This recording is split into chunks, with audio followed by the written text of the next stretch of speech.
Sixth, we must train and we must maintain. Any moment that we are not training on our mission or maintaining our equipment is a moment we are less prepared for preventing or winning the next war. That is why today, at my direction, we are drastically reducing the ridiculous amount of mandatory training that individuals and units must execute.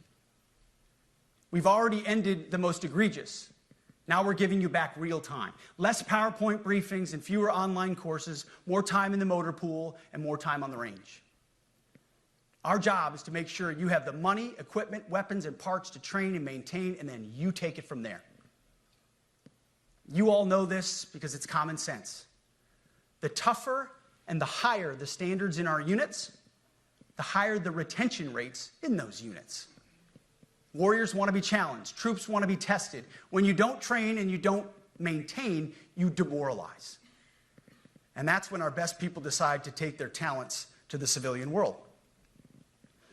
The leaders who created the woke department have already driven out too many hard chargers.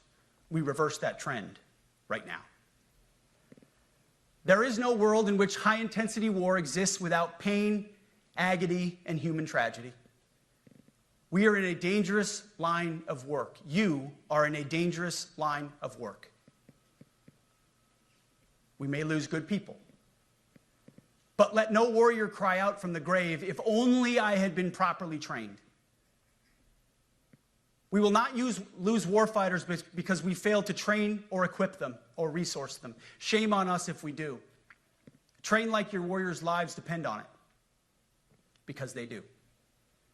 To that point, basic training is being restored to what it should be: scary, tough, and disciplined.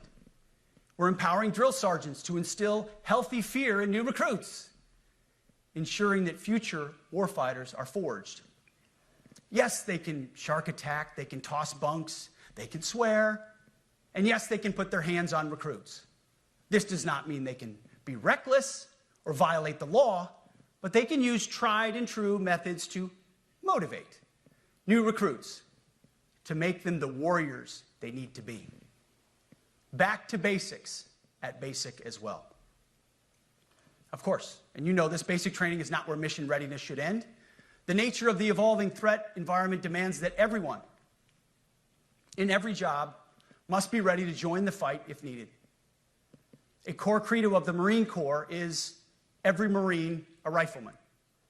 It means that everyone, regardless of MOS, is proficient enough to engage an enemy threat at sea, in the air, or in a so-called rear area. We need to ensure that every member of our uniformed military maintains baseline proficiency in basic combat skills, especially because the next war, like the last, will likely not have a rear area. Finally,